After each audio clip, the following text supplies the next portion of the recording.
Halo teman-teman, selamat datang kembali ya. Di video sebelumnya saya udah bahas tentang laporan keuangan ya, khususnya di bagian pada neraca ya, atau laporan posisi keuangan atau balance sheet. Nah, di video ini kita akan lanjutkan pembahasan mengenai laporan laba rugi ya, atau income statement. Ini adalah salah satu bagian yang penting ya buat kita tahu apakah perusahaan ini emang lagi laba atau lagi boncos ya. Kita akan cek ya, kita akan lanjut ke materi. Nah, apa aja isi dari income statement ini ya, atau laporan laba rugi? Nah, di dalamnya itu pastinya ada ini ya, ada pendapatan atau revenue, atau tempat lain itu namanya sama, ada yang namanya omset ya. Kalau di bisnis-bisnis yang kecil kayak UMKM itu namanya omset, ini sama. Ini namanya pendapatan atau revenue. Di sini misalkan ada yang buka bisnis restoran atau misalkan bakso ya, bikin restoran bakso. Nah, pendapatan yang didapat dari pelanggan itu namanya revenue ya, karena pendapatan ini kan masih belum dipotong dengan berbagai macam dari misalkan bahan baku, HPP-nya atau COGS-nya. Nah, ini kan masih belum dipotong ya. Nah, ini masih revenue alias pendapatan masih kotor ya. Nah, lalu semua pendapatan ini dikurangi dengan biaya ya, atau cost-costnya, atau beban atau biaya. Ini misalkan contoh, kalau warung bakso tadi pastinya kan ada karyawan. Nah, untuk menggaji karyawan itu ini kan timbul biaya ya. Nah, ini masuk dalam beban atau cost ya. Misalkan yang lain contoh ada sewa gedung. Nah, itu masuk juga dalam beban atau biaya. Nah, setelah pendapatan ini dikurangin dengan semua bebannya, nah maka timbullah ini baru labanya. Laba rugi, apakah dia bener laba atau rugi, profit atau loss. Nah, rumusnya simple kayak gini ya. Nah, terkadang banyak dari kita ya, ini nggak bisa bedain ya, apa itu revenue, apa itu laba kotor, apa itu net income. Nah, ini masih bingung. Nah, teman-teman, apalagi kalau teman ada yang jalanin bisnis ya, ini harus tahu ya, apa itu bedanya ya. Jangan sampai pendapatan teman-teman revenue ini kita nganggapnya ini udah bersih ya, padahal kan belum dikurangi dengan semua beban ya, atau semua biaya. Nah, ini terkadang kita nganggapnya itu kayak labanya kok tinggi ya, ternyata setelah kita hitung secara bener, ternyata ini jualannya kok boncos ya. Nah, ini teman-teman wajib tahu ya isi dari income statement ini, biar teman-teman bisa tahu ya apakah bisnis kita atau bisnis yang mau kita invest ini beneran untung atau boncos ya. Nah, kita lanjutkan. Nah, ini adalah contoh dokumen income statement ya, atau laporan laba rugi. Dari kita ambil contoh aja ya, TLKM ya, atau PT Telkom Indonesia ya. Nah, ini untuk contoh aja. Nah, di dalamnya itu kayak tadi ya, ada komponen pendapatan atau ini omsetnya, ini revenue-nya dari yang dia terima selama di tahun 2023 ya. Dan di sebelah kanan pasti ada pembanding. Pembandingnya itu pasti tahun sebelumnya. Kalau ini rilis tahun 23 per Desember, pasti pembandingnya itu di tahun sebelumnya alias di tahun 2022 per Desember. Nah, setelah ada biaya, itu timbullah namanya laba usaha ya. Nah, laba usaha, ada laba tahun berjalan. Nah, kita akan bahas satu persatu ya, kita akan bedah satu-satu. Oke, kita lanjut, kita mulai dari pendapatan atau revenue ya. Nah, ada 3 istilah ya, ada namanya pendapatan, kayak tadi, ini revenue yang didapat dari pelanggan. Kalau kita jualan bakso ya berarti itu jualan kita. Misalkan dalam 1 bulan ini ada omset misalkan 500 juta, nah ini adalah omset. Masih kotor ya, belum dikurangin apa-apa. Ada beban ini total semua biaya. Misalkan di sini ada beban operasi ya, berarti ini beban yang langsung terkait dengan operasional. Ada beban operasi, pemeliharaan, dan jasa telekomunikasi. Karena ini kan bisnisnya si Telkom ini kan perusahaan telekomunikasi ya. Nah, ada namanya beban penyusutan dan amortisasi ya. Nah, atau depresiasi dan amortisasi. Nah, ini misalkan kalau ada kita beli contoh ya, kita beli laptop di tahun ini. Nah, kalau kita pakai ya selama misalkan 5 tahun ya.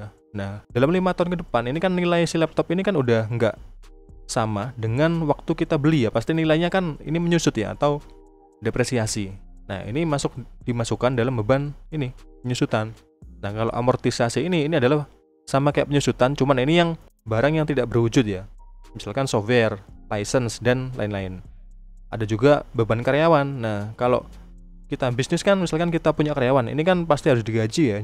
Kan nggak mungkin ya dia cuman kita kasih makan ya. Nah, pasti kita gaji. Nah, gajinya ini masuk sini, beban karyawan. Nah, kita bisa cek apakah beban gajinya ini tinggi atau rendah. Kita bisa bandingkan dengan omset yang dapatkan. Lalu ada beban interkoneksi, ada beban umum dan administrasi, lalu ada beban pemasaran. Misalkan kayak tadi ya contoh buka restoran bakso. Nah, kita kan ada beban pemasaran ya. Misalkan kita bikin sebuah brosur, misalkan kita endorse nih, ada influencer atau selebgram, nah kita endorse, nah itu masuk dalam beban pemasaran ya di sini ya. Nah lalu ada juga biasanya ini sering muncul juga laba rugi atau selisih kurs ya. Nah di sini ini contohnya misalkan kalau kita punya pegang dalam mata uang asing, ini kan ada selisih ya, misalkan dalam dolar. Kalau dolarnya ini menguat, rupiahnya kalah, nah ini kan pasti ada selisih ya kursnya. Nah ini dihitung ya di sini ya. Apakah dia turun? Nah kalau dalam kurung berarti ini minus ya. Ini mengurangi ya. Nah setelah dari pendapatan tadi, ini contohnya Telkom, ini 149 triliun di sini ya. Nah di sini dalam tanda dalam kurung ini berarti ini kan minus ya, dikurangi, berarti total 149 ini dikurangi dengan 39, 32, 15, 6 dan 3 triliun ini, ketemulah laba usaha 44,384 triliun ya. Nah apakah laba ini udah bersih? Udah, kan tadi udah kita hitung semua, udah kita jumlahin, apakah udah bersih? Nah ini masih belum, ini masih laba usaha, masih kotor, masih belum bersih. Nah, kita masih harus kurangin lagi dengan namanya di sini ya, penghasilan pendanaan, biaya pendanaan. Nah, kalau penghasilan pendanaan ini bisa jadi ini kita dapat bisa dari utang atau dari yang lain ya. Nah, setelah itu baru ada pengurangan atau penambahan di sini, muncul laba sebelum pajak penghasilan. Nah, apakah laba ini udah bersih? Ini belum ya, masih belum bersih. Ini masih harus kita kurangin lagi dengan apa? Dengan pajak ya.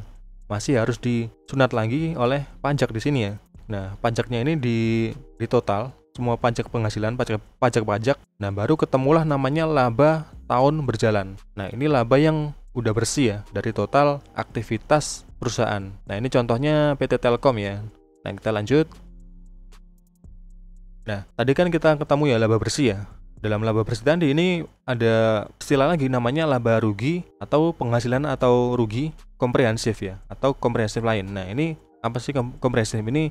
Ini adalah laba atau laba rugi yang tidak terkait langsung dengan aktivitas perusahaan ya. Misalkan teman-teman jualan bakso, tapi itu ada pendapatan yang nggak ada hubungannya sama sekali dari jualan bakso teman-teman. Nah, ini masuk dalam penghasilan komprehensif lain lah. Nah, di sini setelah itu semua tadi dihitung, nah baru ketemulah di sini ya. Nah, teman-teman lihatnya seperti yang kemarin ya, fokusnya itu yang ke pemilik entitas induk. Jadi teman-teman lihatnya di sini ya, laba tahun berjalan yang dapat diatribusikan kepada pemilik entitas induk. Nah, di sini ya, ketemulah angka 24,5 triliun ya dalam 1 tahun. Berarti ini laba 1 tahun ya. Nah, kita bandingkan dengan laba tahun sebelumnya, ini kan tahun 23. Nah, kita bandingkan dengan tahun 2022. Nah, labanya itu 20 triliun ya. Nah, ini ada kenaikan alias ada growth di sini ya. Ada pertumbuhan. Ini berarti bagus ya, labanya terus naik. Nah, kalau labanya ini turun berarti kita harus cek lagi ya, kenapa dia turun ya. Misalkan kalau Telkom kok misalkan dia turun, nah bisa jadi ada pesaing lain yang nawarin produknya itu dengan mungkin kualitasnya sama tetapi harganya murah, sehingga para konsumen ini pindah ke kompetitor ya. Nah, ini wajib kita analisa juga. Nah, lalu di bawah ini ada namanya laba per saham dasar. Nah, ini istilah lainnya itu namanya EPS ya, atau earning per share ya, atau laba bersih per saham. Nah, ini kok bisa ketemu angka 247,92 rupiah ya. Nah, caranya gimana? Ini kita pernah udah bahas di video sebelumnya pada bagian EPS ya. Nah, caranya gampang, tinggal laba tahun berjalan ini totalnya ini kita bagi dengan total saham yang beredar ya. Teman-teman kalau cari EPS-nya ini fokus yang sini juga ya, laba bersih per saham yang bagian sini. Jangan ikut yang sini ya. Jangan pada bagian yang seri B atau seri yang lain. Nah, di sini ini kita nggak masuk di sini, kita investor retail itu masuk yang sini. Nah, seperti itu. Semoga ini mudah dipahami ya. Kalau teman-teman masih bingung, coba tuliskan di kolom komentar. Nanti kalau sempat nanti saya akan balas, dan mungkin kalau masih kurang jelas kita bisa buatin video yang lain ya. Nah, next video kita akan bahas mengenai cash flow statement ya. Dan terima kasih telah menonton. Selamat belajar ya, dan sampai jumpa.